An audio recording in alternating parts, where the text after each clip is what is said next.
కూర్చున్నాం. ఇక్కడ బైబిల్ గ్రంథములో నుంచి ఈరోజు పరిశుద్ధ గ్రంథములోంచి ప్రభు మనతో మాట్లాడాలని ఆశపడుచున్నాడు.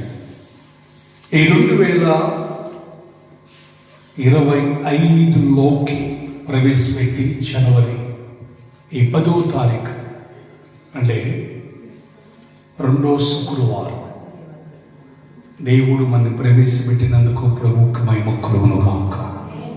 ఆమేన్. గట్టిగా చేద్దామా? హల్లెలూయా. ఈరోజు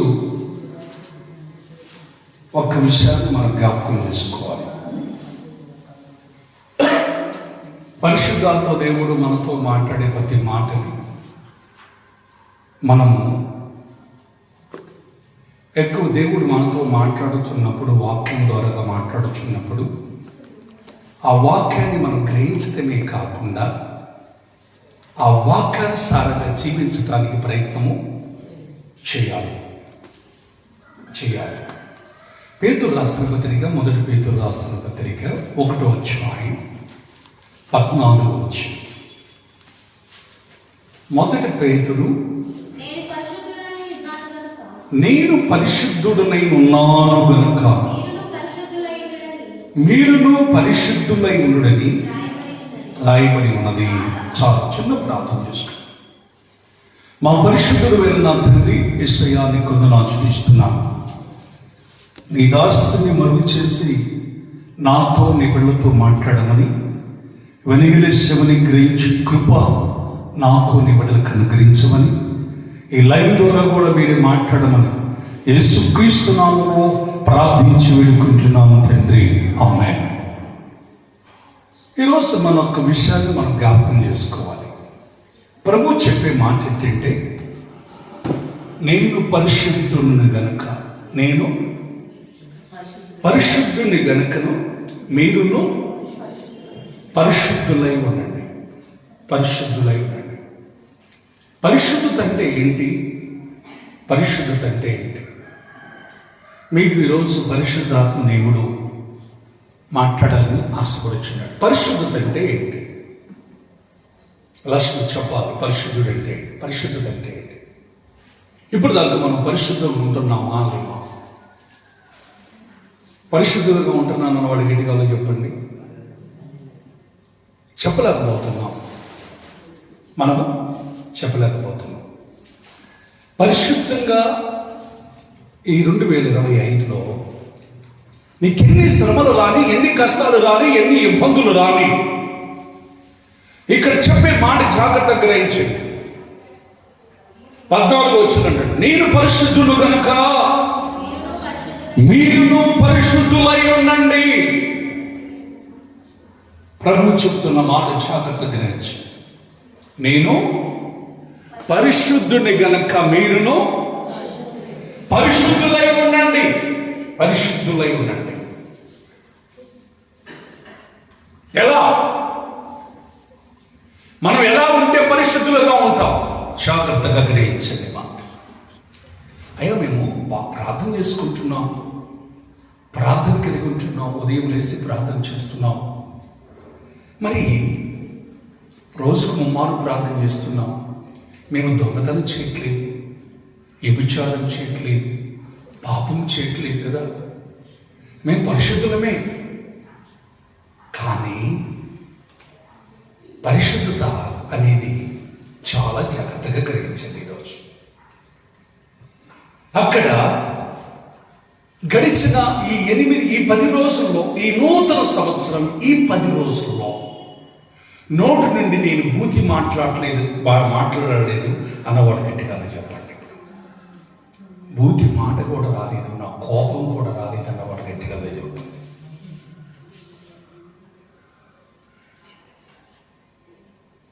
నా తలంపుల్లో కూడా నా పాపం ఆలోచన రాలేదు అన్నవాడు గట్టిగా వచ్చాయి. అవునా? ఇప్పుడు ఇక్కడ దేవుడు చెప్పే మాట ఏంటంటే 16వ వచనంలో, మీరు విధేయులైన పిల్లలై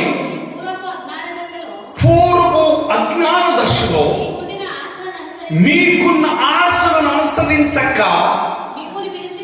మిమ్మల్ని పిలిచిన వాడు పరిశుద్ధుడు గనక మీరు సమస్త ప్రవర్తన యందు ఆమేన్. ఎలా ఉండాలంట లక్ష్మి? ఎలా ఉండాలంట? సమస్త ప్రవర్తన యందు. ఉదయం లేచిన కానించి పండుకునేంత వరకు పడకల్లో కూడా సమస్త ప్రవర్తన యందు. అర్థమవుతుంది?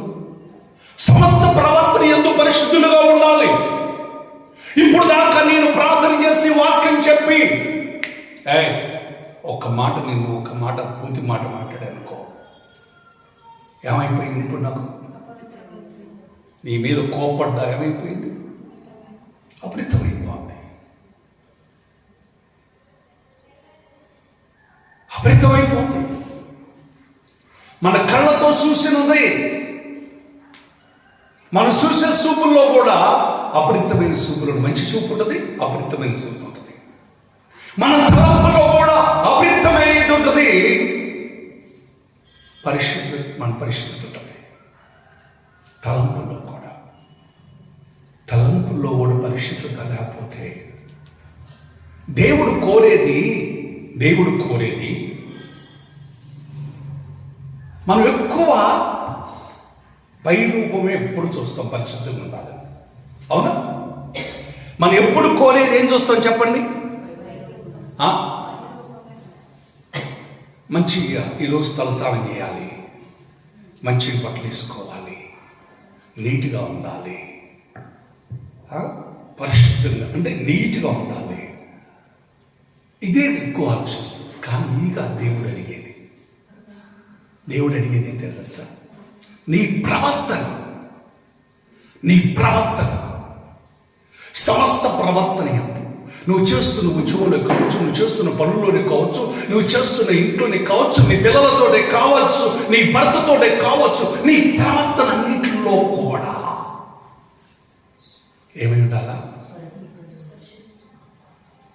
పరిశుద్ధత కలిగి ఉండాలి. సమస్త ప్రవర్తన అన్నాడా? ఒక్కడే కాకుండా ఏం కాదులే, ప్రవర్తనలో పరిశుద్ధంగా ఉండాలి. ఈ కడవరి దినాల్లో దేవుని యొక్క రాకడ సమయంలో మనం ఉంటున్నాం. దేవుడు మనకు సమయాన్ని మనకు ఇచ్చాడు. ఈ 2024 అంతా గడిచిపోయింది. ఇప్పుడు దాకా మనం ఇంకా పరిశుద్ధత లేదేమో.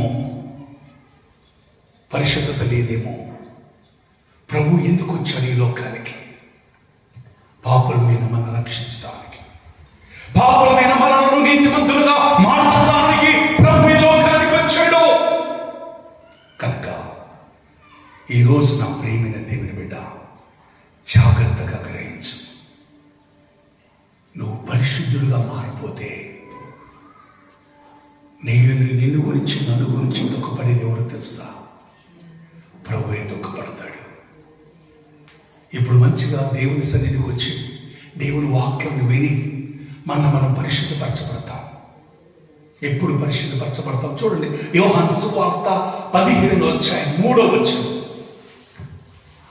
మొదటి నుంచి 3 చదవండి. మీకు ఇప్పుడు మంచిగా అర్థమైంది.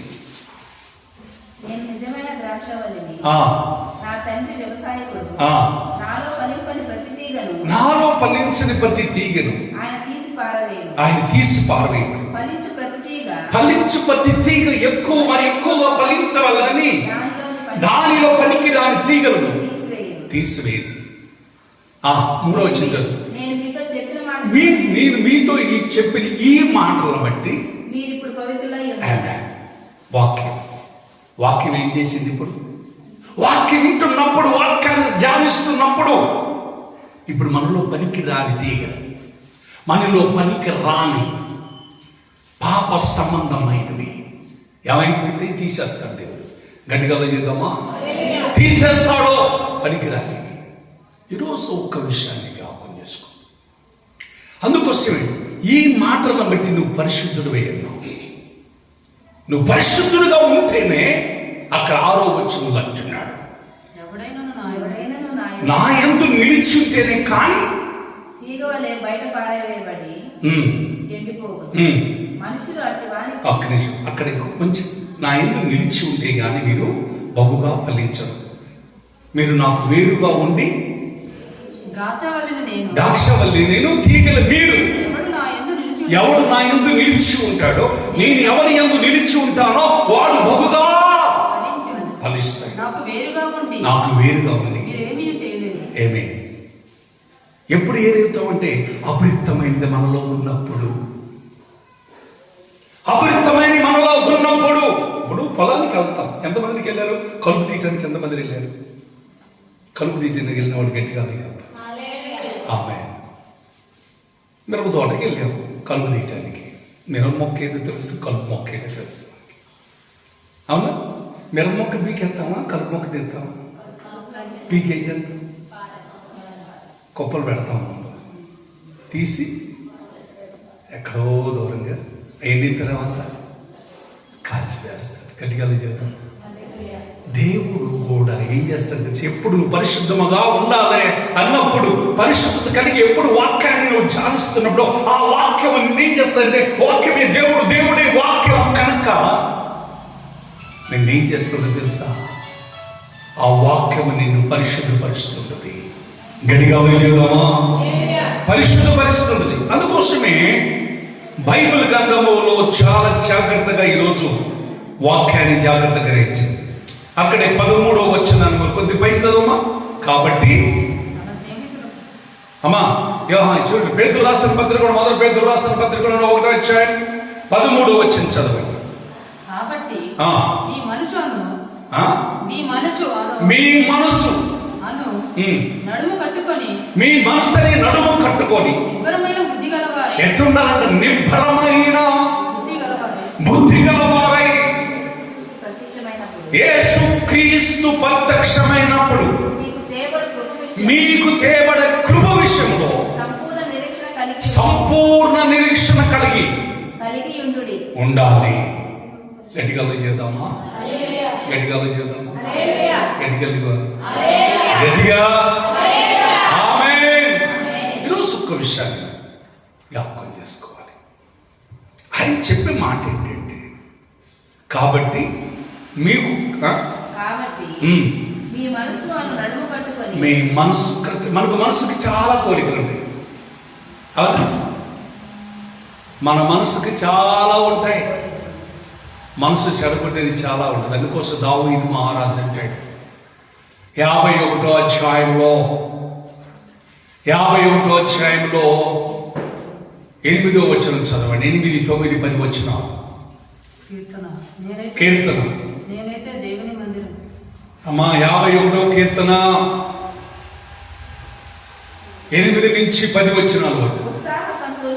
ఉత్సాహ సంతోషము నాకు వినిపించుము, నీ విరిచిన ఎముకలను రక్షించును, నా పాపములకును ఇముకుడు కమ్ము, నా దోషములన్నిటిని తుడిచివేయము. దేవా నా యందు శుద్ధ హృదయము కలగ చేయము, నా అంతరంగములో స్థిరమైన మనస్సు. అది దినదినము నీ మనస్సు కట్టుకోవాలి. నీ మనస్సు స్థిరమైన మనస్సు కావాలి. గట్టిగా చేద్దామా? నువ్వు ఎప్పటికైనా దేవుడు తేవయ్యా కృప ఎవరికి? పాపులుగా కాదు. ఎవరికి? ఎవరికమ్మా? పరిశుద్ధులుగా పాపులుగా? ఒకప్పుడు మనం పాపులమే, కానీ ఇప్పుడు మనం పరిశుద్ధులమే. అయితే మన పరిశుద్ధత రెట్టింపు అవ్వాలి. ఎలాంటి అపరితత అనేది సమస్త ప్రవర్తనలో ఉదయం లేసని కానించి నా ప్రవర్తనలో అపరితత ఉందా అని చూసుకోవాలి. నా తలంపుల్లో అపరితత ఉందా అని చూసుకోవాలి. నా నడకలో అపరితత ఉందా అని చూసుకోవాలి. నేను కట్టుకుంటున్న వస్త్రాల్లో అపరితత ఉందా అని చూసుకోవాలి. నేను మాట్లాడే ప్రతి మాటలో అపరితత ఉందా అని జాగ్రత్త చూసుకోవాలి. సమస్త ప్రవర్తనలో పరిశుద్ధులుగా ఉండడానికి ప్రయత్నము చేయాలి. గట్టిగా యోధమా చూడండి. యోహాను సువార్త 20వ అధ్యాయం 29వ ప్రభువా యేసు నీవు నన్ను చూసి నమ్మితివి. నీవు నన్ను చూసి నువ్వు నవ్వితివి. చూడక నమ్మిన వారు ధన్యులని. సారీ నవ్వితాడు. ఎవరినంటున్నాడు ఈ మాట? యేసు ప్రభు తన 12 మంది శిష్యుల్లో ఒక శిష్యుడు ఒక శిష్యుడు ఎవరైనా తోమా అని అంటున్నాడు. 11 మంది ఉన్నారు అక్కడ. యేసు ప్రభు ఒకసారి వచ్చినప్పుడు ఆయన లేడు. గాయమును ఏది పెట్టి చూస్తేనే తప్ప నమ్మాడు. అప్పుడు ప్రభు అన్నాడు, నువ్వు చూసి నమ్మిన వారి కంటే నువ్వు చూసి నమ్మావు. చూడక నమ్మిన వారు ఎంతో ధన్యులు. మనం చూడలేదు యేసు ప్రభుని, చూడకుండా మనం నమ్మాం. ఈ మాట నువ్వు నమ్ముతున్నావా? నేను పరిశుద్ధుడు, ఆయన పరిశుద్ధుడని నమ్ముతున్నావా? నమ్ముతున్నావు కనుక ఈరోజు నమ్మిన నీవు సమస్త ప్రవర్తనలో నీవు పరిశుద్ధత కలిగి ఉందవు గాక. గట్టిగా చేద్దామా?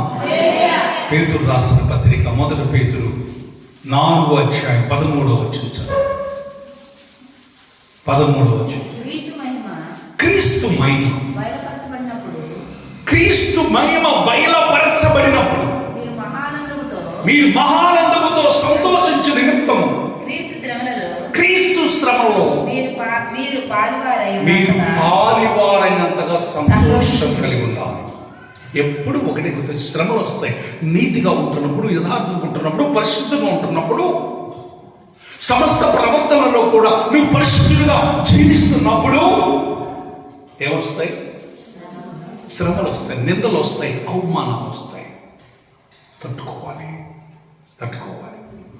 అక్కడ 12వ వచనం అంటాడు, ప్రియులారా మిమ్మల్ని శోధించుటకు మీకు కలుగుతున్న అగ్ని వంటి మహాశ్రమల గురించి మీకేదో ఎంత సంభవించబడుతుందని ఆశ్చర్యపడుకుని క్రీస్తు మహిమ బయలుపరచబడినప్పుడు మీరు మహానందముతో సంతోషించే నిమిత్తము క్రీస్తు శ్రమలో కూడా మీరు పాలిభాగస్తులైనంతగా సంతోషించు. శ్రమలు వచ్చినప్పుడు సంతోషిస్తాము? లేవు. ఎవరు దూషించినప్పుడు సంతోషిస్తామా? సంతోషించాం. ఒక్కడు గుర్తుంచుకోండి, ఈ ప్రేమైన దేవుని కదా, ఈ బైబిల్ పట్టుకుంటున్నా నీవు. బైబిల్ అందరి దగ్గర ఉన్నవాడు గట్టిగా చెప్పండి. వాక్యమే దేవుడు, దేవుడే వాక్యమే అన్నాడు. ఎప్పుడు నీ ప్రవర్తన కరెక్ట్గా లేదు, ఈ బైబిల్ అస్సలు పట్టుకోవద్దు.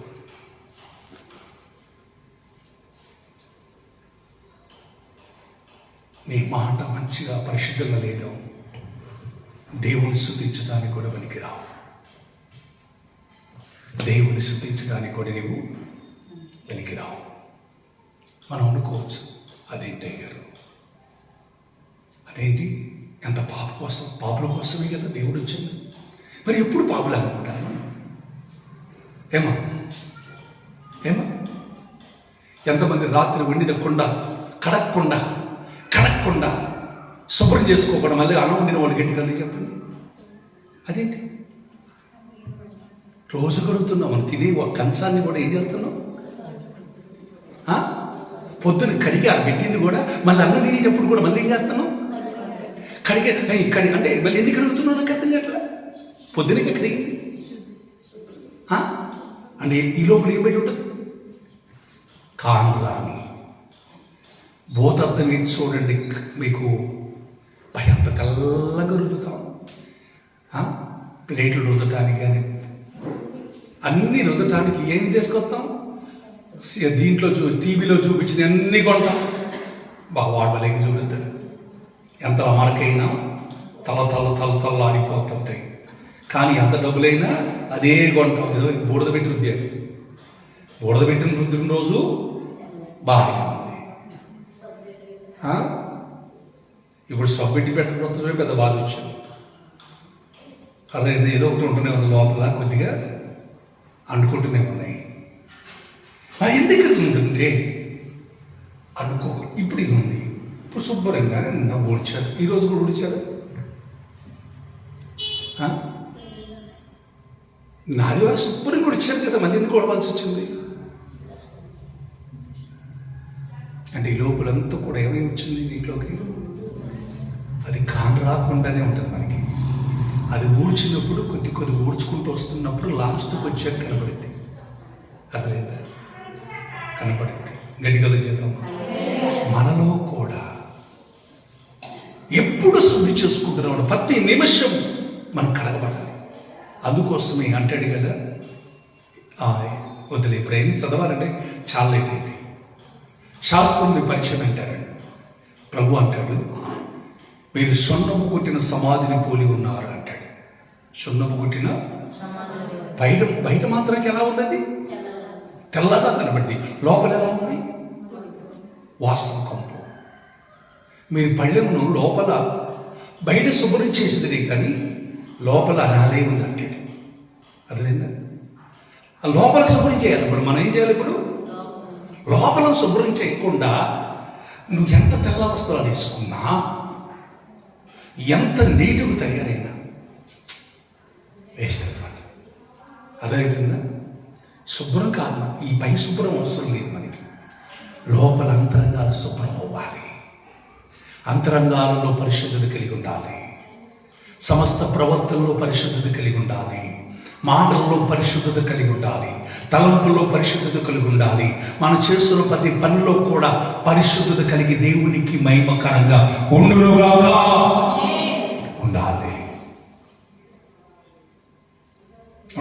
అందుకోసమే జాగ్రత్తగా గ్రహించి బైబిల్ గ్రంథంలో ఉంచి అక్కడే పేతురు రాసిన పత్రికలో మొదటి పేతురులోని 4వ అధ్యాయం 15వ వచనం చదువు. మీలో ఎవడును నరహంతకుడుగా గాని, దొంగగా గాని, దుర్మార్గుడుగా గాని, పరలో జోలికి పోయేవాడుగా ఏమే ఒక నిమిషం ఎలా ఉండకూడదంట మనం?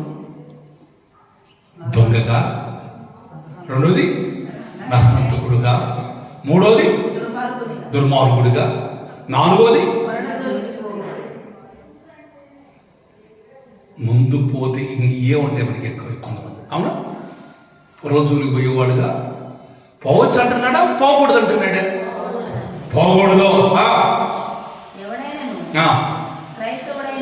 క్రైస్తవుడైనందుకు బాధ అనుభవించాలి. బాధని నీ బిడ్డ పెట్టినా, నీ భర్త పెట్టినా, నీ అత్త పెట్టినా, ఎవరు నిన్ను బాధ పెట్టినా, పక్కింటి వారు పెట్టినా, ఎవరు బాధ పెట్టినా ఆ బాధని ఏం చేయాలా? భరించాలి. నీ కోసం, నా కోసం యేసయ్య ఆ శిలువ మరణం అంతగా బాధ భరించాడు. కనుక ఈరోజు ఒక్క విషయాన్ని జ్ఞాపకం చేసుకో. భరించాడు గనక మనం కూడా ఎలా ఉండాలి? ఎలా ఉండాలి? బాధ భరించేవారుగా ఉండాలి. క్రైస్తవుడు అంటేనే బాధ భరించాలి. భరించగలేకపోతే నువ్వు క్రైస్తవుడు కాదు, దేవుని బిడ్డవు కాదు, దేవుని కుమారుడు కాదు. యేసు ప్రభుని 2 సార్లు అంటాడు. యేసు ప్రభుని మత్తయి సువార్త 3వ అధ్యాయం 16వ వచనంలో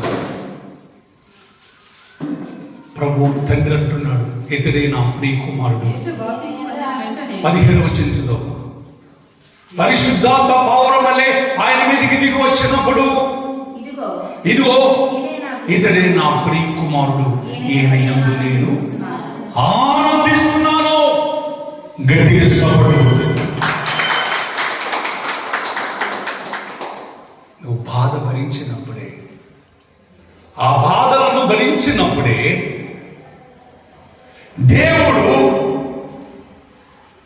ఆనందించాలి. గట్టిగా చూద్దాం. నా బిడ్డ, నా కుమార్తె, నా కుమారుడు ఎన్ని బాధలు వచ్చినా, ఎన్ని శ్రమలు వచ్చినా అన్ని బాధల్లో కూడా ఎంత తట్టుకొని నిలబడుతున్నాడు. అదేనా తట్టుకోవాలి. ఒక తల్లి తన బిడ్డ దూషించినందుకు నేను చచ్చిపోదాం అనుకుంటున్నాను. ఒక తల్లి హల్లెలూయా చచ్చిపోదాం అనుకుంటున్నాను. అయితే నా ప్రియమైన దేవుని బిడ్డ ఈమెనని జాగ్రత్త. అయితే ఆ తల్లి ఏంటమ్మా, ఎందుకు కారణం ఏంటంటే నా బిడ్డ నన్ను కని పెంచి పెద్ద చేసి దానికి బయజుకురాలు చేస్తే ఈ రోజు నన్ను తిడుతుంది, నన్ను రాని మాటలు నన్ను అంటుంది, నేను చనిపోవాల్సిందే అంటుంది. ఎవరన్న మాటలకి? బిడ్డ అన్న మాటలకి చనిపోవాలని అనుకుంటుంది. నేనన్నా, నీ కూతురు అంటే నువ్వే తట్టుకోలేకపోతావు. యేసయ్యని ఎంతమంది దూషించుంటారు? యేసు ప్రభుని ఎంతమంది దూషించుంటారు? సిలువలో ఉన్నప్పుడు కూడా ఆయన దూషించాడు. మరి ఆయన్ని భరించలేదు. నీ కొంచెమే భరించలేకపోతున్నావు. అగ్ని భరించగలుగుతావా? ఇప్పుడు చస్తావు, చనిపోయిన తర్వాత నీచి అగ్నిలోనికి వెళ్తావు. అగ్ని ఆనదు, పురుగు చావదు. అక్కడ కాకలు బొబ్బలే ఉంటాయి. ఆ ప్రియమైన దేవుని బిడ్డ, నువ్వు దేవుడు నీకెందుకు ఇచ్చాను తెలుసా? నీ కూతుర్ని ముందు అంటుందంటే నువ్వు భరించాలని. భరించు, అప్పుడే నీ జీవితంలో గొప్ప మేలుకలు చూస్తావు. గొప్ప మేలు చూస్తావు. నీ బిడ్డలన్నందుకు, నీ కూతురు అన్నందుకు బాధపడాల్సిన అవసరం లేదు. ఆనందించు. బైబిల్ చెప్తున్న మాట జాగ్రత్త గ్రహించు.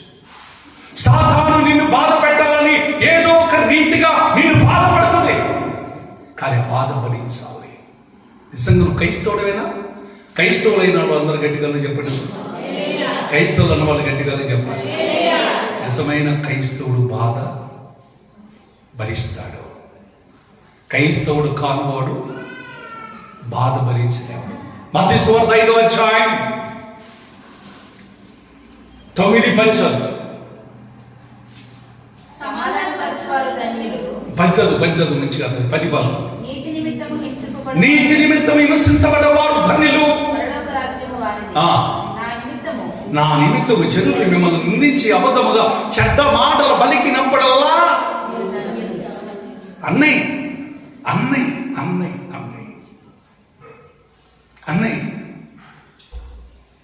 అన్నాడనుకో, ఎంత ధన్యురాలు, ఎంత ధన్యుడు. ఏం చేయాలి? ఆనందించాలి. ఇది రాట్లా. నిజంగా క్రైస్తవుడికి బాధ భరిస్తాడు, దాన్ని ఆనందంగా మార్చుకోవాలి. ఏం చేయాలమ్మా? రాత్రి తాగొచ్చి మా ఆయన కొట్టాడు. ఆ కాసేపు మర్చుకున్నాం. ఆ కోపంలో ఏమనిపించింది? నేను వెళ్ళిపోతాను, నేను చచ్చిపోతా అన్నావు. కాసేపు నిద్రపోయి లేచావు పొద్దున్నే. ఆ మనసు వెళ్ళిపోయింది.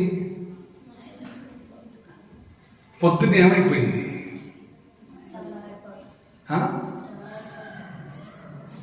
ఏమా పొద్దున్న ఏమైపోయింది?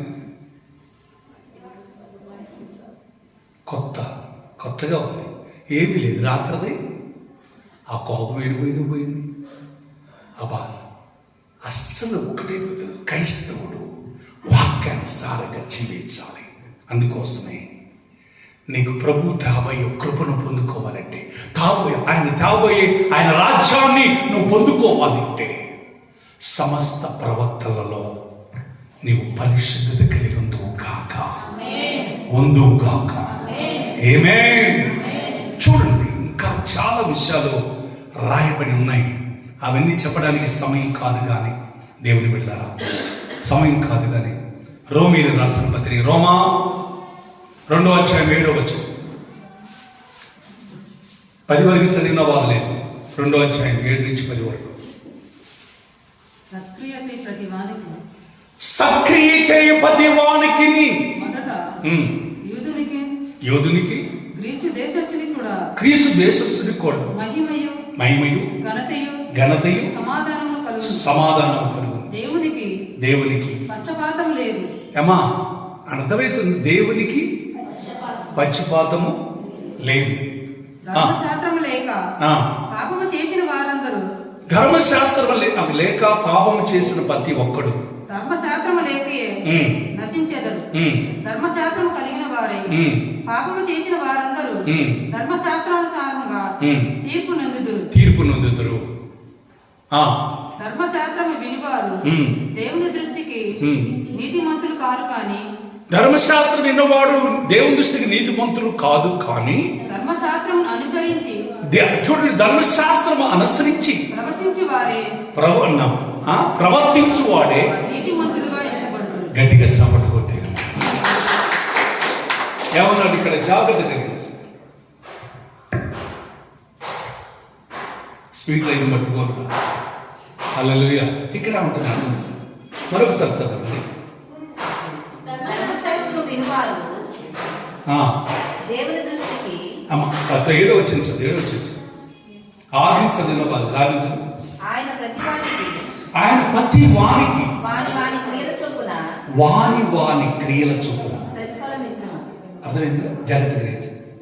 మనం నువ్వేం ఇవ్వాల్సిన అవసరం, నేను ఇవ్వాల్సిన అవసరం లేదు, నువ్వు ఇవ్వాల్సిన అవసరం. ప్రతి వానికి వాని క్రియల చొప్పున ప్రతిఫలము ఇస్తాడు. మంచి చేసిన వాడికి మంచి ఫలం, చెడు చేసిన వాడికి చెడ్డ ఫలం. గట్టిగా లేదమ్మా. అది సక్రియ ఓపిక ఉండాలి. ఏముండాలి? పిల్లలు పెట్టే బాబు పుట్టినప్పుడే బాగుంది, వాడు పుట్టినప్పుడు చచ్చిపోయినా బాగుంది. వాడు చచ్చిపోయాడు, ఎప్పుడో చచ్చిపోయాడు. మన చంపడానికి కాదు, వాడు వాడిని పుట్టింది మన పరిశుద్ధిగా ఉంచుతాను. గట్టిగా చేద్దామా? వాడు వాడిని సాతాను వాళ్ళలో ఉండి మన్ని బాధ పెట్టిస్తుంది, మన్ని పరిశుద్ధులుగా మార్చడానికి. ఇదొక్కటి గుర్తుంచుకోవాలి మీరు. సాతాను ఎన్ని క్రియలు పొందినా నువ్వు కంగారు పడాల్సిన అవసరం ఏది లేదు.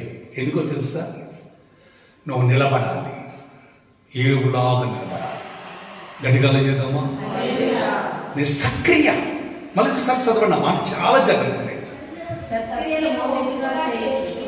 సక్రియ ఓపికగా చేయొచ్చు, మహిమలో ఘనతను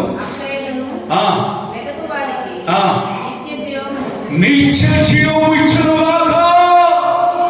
గట్టిగా సపట్లు కొడితే ఏమిస్తారంట దేవుడు? నిత్య జీవమునిచ్చును. సక్రియ ఓపికతో చేయాలి. అంటే మంచి ఓపికతో చేయాలి. ఇంకా నీళ్ళు ఏం కనపడకూడదు అమ్మా, ఏ మాత్రం కూడా. అందుకోసం ప్రభు అన్నాడు, సమస్త ప్రవర్తన యందు పరిశుద్ధులై ఉండుడి అన్నాడు. ఆమేన్. చూడండి, 1 కొరింథీ 4:3, 1 కొరింథీ 5 చదవండి. లేకపోతే 4:5 కాబట్టి మీరు సమయము రాకమునుపు అనగా ప్రభు వచ్చు వరకు దేనిని గురించి అది మీరు ఇప్పుడు తీర్పు తెచ్చుకోండి. చాలా మంది వెంటనే తీర్పు తిరుగుతారు. కోపం వచ్చినప్పుడు ఏమవుతుంది? ఏం తిరుగుతారు? చెప్పాలా? ఏం తీరుస్తుంటారు? కోపం వచ్చినప్పుడు ఏం చేస్తారు? వెంటనే మనం తీర్పు తీరుస్తాం. ప్రభు వచ్చేంత వరకు, ప్రభు తీర్పు తీర్చేంత వరకు మనం తీర్పు తీర్చడానికి అధికారం మనకి లేదు. గట్టిగా చేద్దామా? లేదు. చదవండి నా మాట మళ్ళీ ఒకసారి చదవండి, మీకు మంచిగా అర్థమైంది. సమయము రాకమునుపు ప్రభు వచ్చు వరకు దేనిని గురించి తీర్పు తీర్చవద్దు. ఆ. రహస్యములను ఉమ్. వెలుగులోనికి తెచ్చి ఉమ్. హృదయములోని ఆలోచనలను హృదయములో ఉన్న ఆలోచనలన్నీ బయలుపరిచినప్పుడు ప్రతి వానికి తగిన మెప్పు దేవుని వల్ల తగిన సమయం అందిస్తాడు. గట్టిగా చేద్దాం. ఆ మెప్పు రావాలన్నా నువ్వు ఇప్పుడు ఓపికతో కనిపెట్టాలి. సమస్త ప్రవర్తన యందు పరిశుద్ధత కలిగి ఉండాలి. చూడండి, ఇంకొక 2వ దశలోనికి రాసిన పత్రిక 1వ అధ్యాయం 6 నుంచి 12 వచ్చిన వరకు.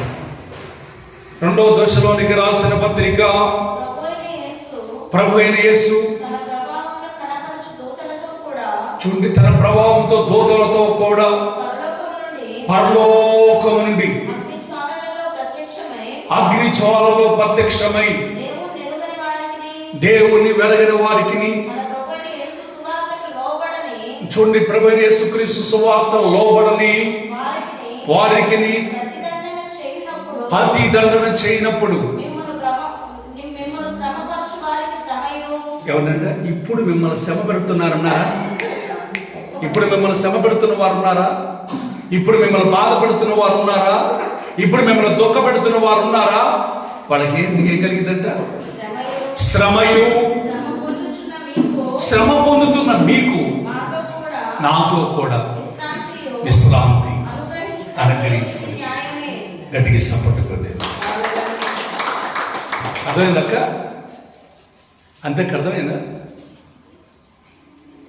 మన ఇప్పుడు శ్రమ పెడుతున్న వారికి మనం ఓపిక కలిగి ఉన్నాం అనుకో, అప్పుడు వారికి ఏం కలిగిద్దంట? మన బిడ్డే కావచ్చు, మన భర్తే కావచ్చు, మన పిల్లలే కావచ్చు, మన పక్కింటి వారికి కావచ్చు, పొరుగు వారికి కావచ్చు. అర్థమవుతుందా? వాక్యం అర్థమవుతుందా? వాళ్ళు గట్టిగా చెప్పండి. ఓపిక కలిగి ఉండు, ఓపిక కలిగి తీర్పు తీర్చొద్దు. సమస్త ప్రవర్తనలో పరిశుద్ధత కలిగి ఉండు. ఎన్ని నిందలు వచ్చినా, ఎన్ని అవమానాలు వచ్చినా ఓపిక కలిగి భరించు. క్రైస్తవుడైనందుకు బాధ ఏం చేయాలమ్మా? బాధ అనుభవించాలి. అర్థమైందా? ఇప్పుడు శ్రమ పడుతున్న నీకు, ఇప్పుడు నిందించబడుతున్న నీకు, అవమానపడుతున్న నీకు దేవుడు తనతో కూడా ఏమిస్తాడు? మనకి విశ్రాంతి. ఆయన రాజ్యంలో ఆనందాన్ని దేవుడిచ్చిన గాక. గట్టిగా చేద్దామా? ఇస్తానంటున్నాడా? ఈయనంటున్నాడా? మరి ఎంత గొప్ప భాగ్యం అనుకుంది కదా. కొంచెం ఓపితే అందుకే అసలు అంటారా, గుడికిందాకా ఆగుతాడు కానీ ఎప్పుడాకా ఆరిందాకా ఆగడం. ఆరిందాకా ఆగపోతే ఏమవుతుంది? కావుతుంది. ఆరిందాకా కొద్ది ఓపిక పట్టు. ఏసై వచ్చిందాకా ఓపికతో కనిపెట్టు. నీకెందుకు బాధ? ఓపిక కలిగుండు, ఓపిక కలిగుండు. నీ సక్రియలను కొనసాగించు. నీ సక్రియలను నేను కూడా ఎన్నోసార్లు అనుకున్నా. అంటే మీకే కాదు, నాకు కూడా. అర్థమైందా? ప్రతి దినము నా పోరాటమే.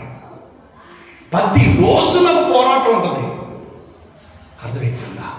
నాకు ఈ వాక్యం మాట్లాడుతున్నప్పుడు, వాక్యం దేవుడు నీతోటి మాట్లాడటమే కాదు, నాతో కూడా మాట్లాడుతున్నాడు. నాలోని పరిశుద్ధాత్మ దేవుడు నాతో కూడా మాట్లాడుతున్నాడు. నాకు 2 ఉన్నాయి. మాట్లాడితే పరిశుద్ధాత్మ దేవుడు, ఏంటున్నది నేనే. అర్థమవుతుందా? ఆ వింటున్నప్పుడు దేశమే నాకు ఓపిక కావాలి. ఏం కావాలి? ఓర్మి కావాలి. దేవుణ్ణి అడగాలి. మన సక్రియలను జాగ్రత్తగా చూసుకోవాలి.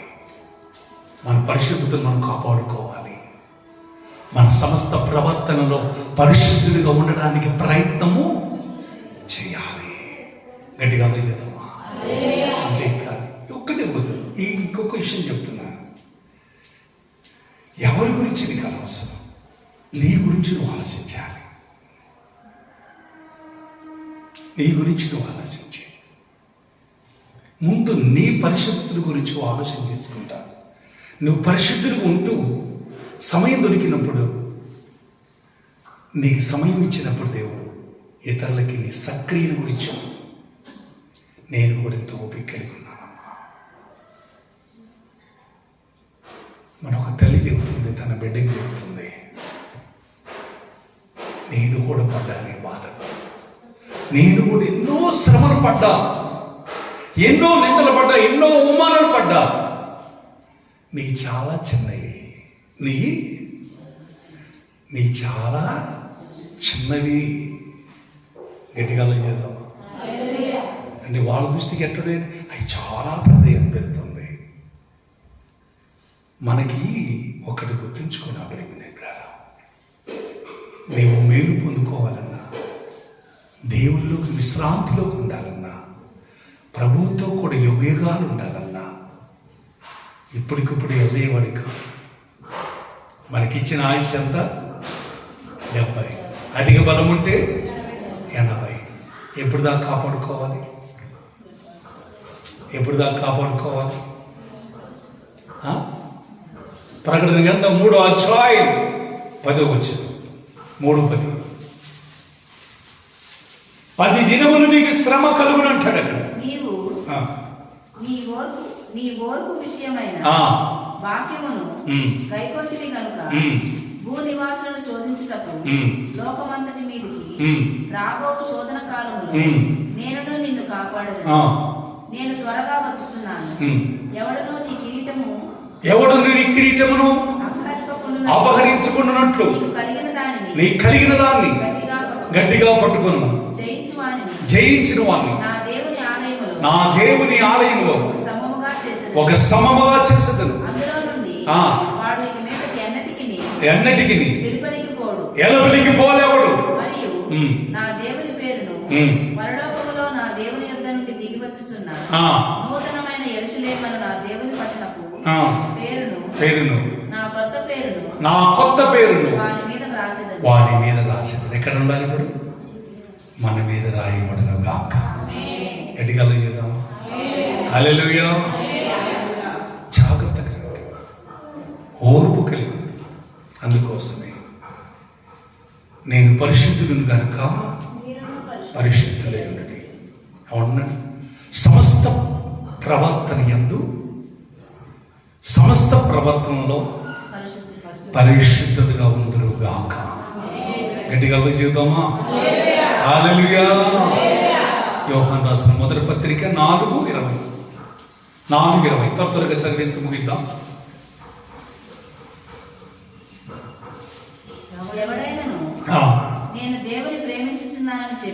నేను దేవుణ్ణి ప్రేమిస్తున్నానని చెప్పి తన సహోదరుని గట్ట దూషించిన ఎడల జాగ్రత్తగా, ఇది కూడా తప్పే వస్తుంది. నేను దేవుని ప్రేమిస్తున్నాను, ప్రార్థిస్తున్నాను, నేను పరిశుద్ధిగా ఉంటున్నాను, దేవుడు పరిశుద్ధుడు కనుక నేను కూడా పరిశుద్ధులుగా ఉంటున్నాను అని చెప్పేసి నీ సహోదరుని చిన్న దూషించావా? చాలామందిని సొంత చెల్లెల మీద, సొంత తమ్ముళ్ళ మీద తొందరగా అంటాం. బయట ఉన్నాను కానీ ఎవరిని ఎక్కువ అంటాం? చెప్పరేంటమ్మా. దూషిస్తే ఏమైపోతాము? నేను ఎప్పుడు దాకా నిన్ను రైట్ పెట్టినవాడు రైట్ పోయి ఎటు వస్తుంది? మళ్ళీ 0 వస్తుంది. నీ భద్రత ఏమైపోతుంది? దేవుని ప్రేమించువాడు మన సహోదరి ఎవరు? అసలు ఇంకా క్రీస్తు రక్తంతో కడకబడ్డ మనకు ఆడబిడ్డలు లేరు, వదినలు లేరు, అర్థమైందా? అత్తలు లేరు, మామలు లేరు, అమ్మమ్మలు లేరు, తాతయ్యలు లేరు, అందరూ ఏమై ఉన్నాం ఇప్పుడు? సహోదరి. గట్టిగా సపోర్ట్ కొట్టారు. పొరపాటున దూషించావా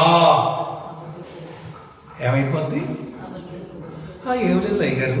చాలామంది ఇది అడుగుతారు, అయ్యగారు ఏదో కోపాన్ని అన్నారే, దేవుడు క్షమిస్తాడు. దేవుడు క్షమించిన నాకన్నా ప్రార్థన చేసావా? చాలామంది దేవుడు నేను క్షమించాను అన్నదాకా ప్రార్థన చేసిన వాళ్ళు నుండి గట్టిగా చెప్పండి. ఇప్పుడు ప్రార్థన చేసి ప్రభువు నన్ను క్షమించు, ప్రభువు నన్ను క్షమించు, ప్రభు నీ పాపములను చేసిన ప్రభు మాటతో చేసి తలంపుతో ఆలోచన చేసిన పాపములన్నీ క్షమించబడునుగాక ఆమేన్ అంటే నువ్వే క్షమించుకున్నావు, కానీ యేసయ్య చెప్పలేదుగా. యేసయ్య చెప్పాడా? అంతకు చెప్పాడా? చెప్పలా. అంటే నువ్వే ప్రార్థన చేసుకొని దేవుడు నన్ను క్షమించేశాడని నువ్వే అనుకుంటున్నావు, కానీ దేవుడు క్షమించాలి. దేవుడు క్షమించాలంటే దేవుని దగ్గర జవాబు వచ్చేంత వరకు నువ్వు అర్థమైంది. ఎవరికి భయం పుట్టేది ఒక్కొక్కరు. ఇప్పటికి ఏం లేదు, భయం లేదు, భక్తి భయం లేదు. అక్కడేం జరిగింది, ఇక్కడేం జరిగింది ఇది కాదు.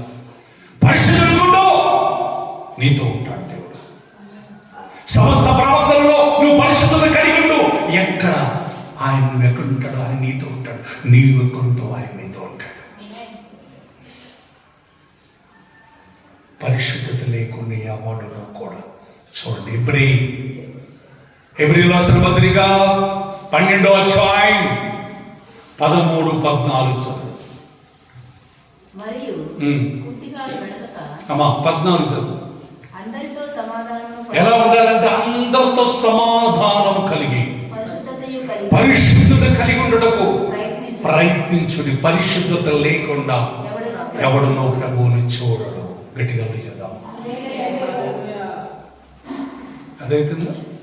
అందరితో, నీ భర్తతో, నీ పిల్లలతో, నీ పెనములతో, నీ కుటుంబముతో, పక్క వారితో, అందరితో అన్నాడు. ఒక్కడితోటే.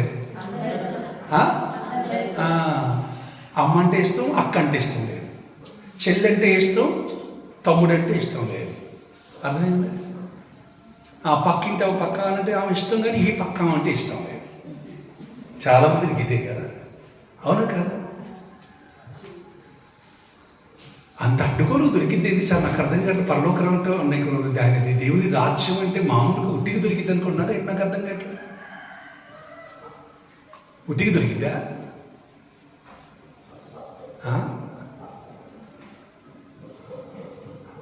ఉట్టికి దొరికేది కాదు. ఇదంతా తొందరగా దొరికేది కాదు.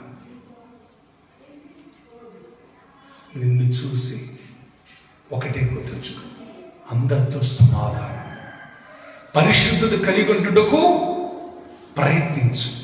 పరిశుద్ధత లేకుండా ఎవడును ప్రభువుని చూడడు. గట్టిగా చేద్దామా? గట్టిగా హల్లెలూయా, హల్లెలూయా. ఇంకంటే నచ్చదమ్మా. అక్కడే 15 వచ్చిన కూడా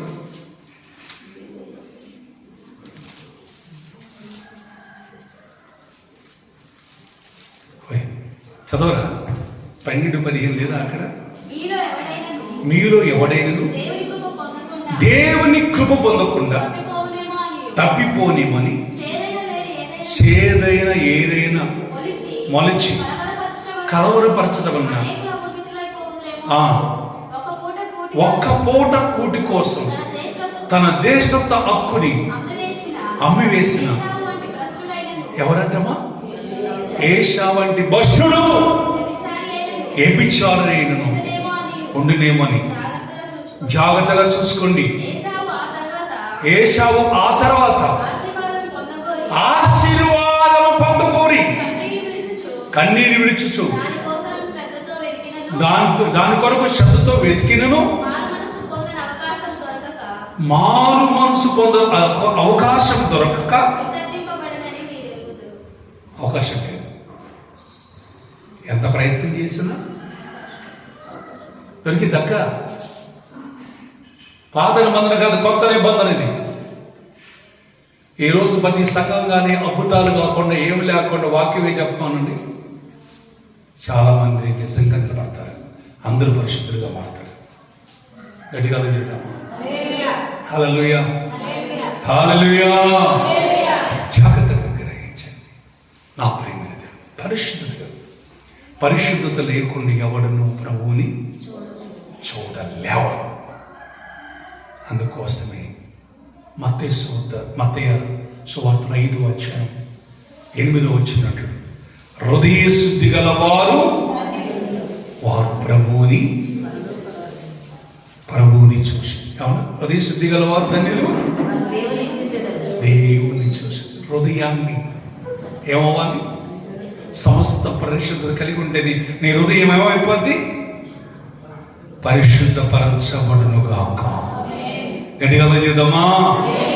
ఎఫెసీ రాసిన పత్రిక 5వ అధ్యాయం 5వ వచనం. ఎఫెసీ రాసిన పత్రిక 5వ అధ్యాయం 5వ వచనం. అమ్మా ఉండరాను.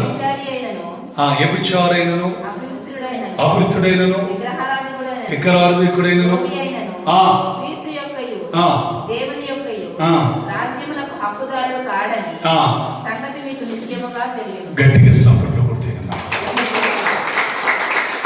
చాలా జాగ్రత్త గ్రహించండి. దేవుని రాజ్యం కలడానికి వీలు లేదు. ప్రకటన గ్రంథం 21వ అధ్యాయం 27వ వచనం.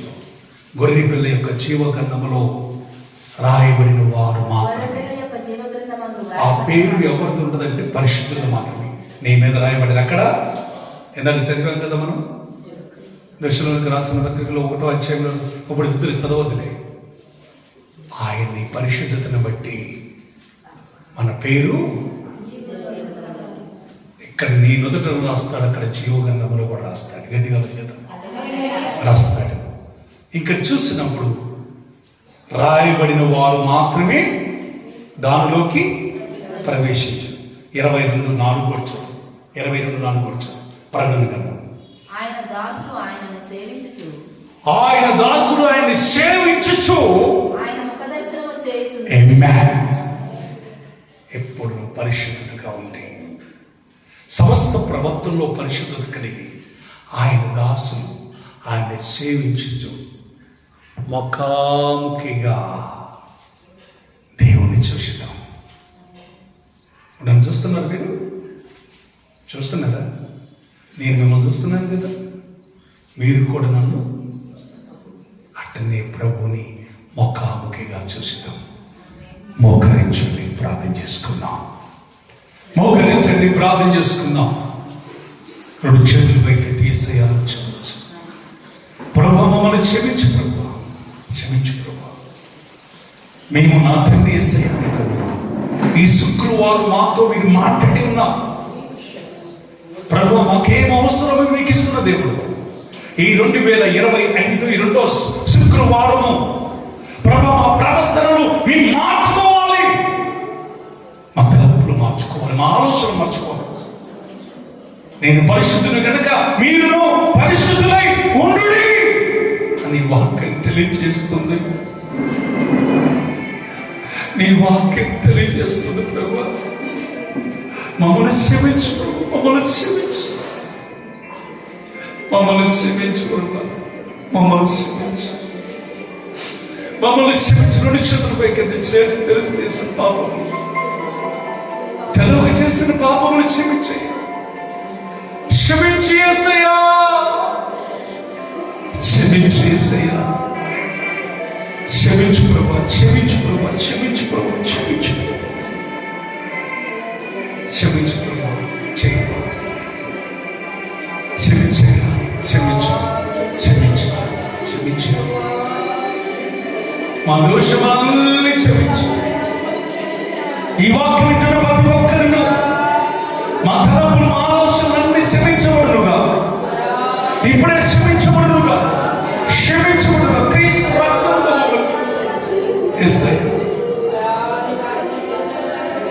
ఇతని నా ప్రియ కుమారుడు, ఇతని నా ప్రియ కుమారుడు నేను ఆనందించు, ఇతని నా ప్రియ కుమార్తె అని నేను పెట్టి నేను ఆనందించు. యేసయ్యా, యేసయ్యా, మమ్మల్ని క్షమించు, క్షమించు. కోపము పాపమే, మా తలంపులు చేసిన పాపాలు క్షమించు, క్షమించండి ప్రభు, క్షమించండి, క్షమించండి, క్షమించండి. మా నడకలు, మా తలంపులు, మా ఆలోచనలు, సమస్త ప్రవర్తన యందు ఈ రోజు నుంచి మేము పరిశుద్ధముగా ఉందుముగాక, పరిశుద్ధముగా ఉందుముగాక, పరిశుద్ధముగా ఉందుముగాక, పరిశుద్ధులుగా మార్చున్నాయి. నీ కలవరి శిలువలో, నీ కలవరి శిలువలో కాచిన రక్తము చేత నీ రక్తము మమ్మల్ని పరిశుద్ధపరచునుగాక.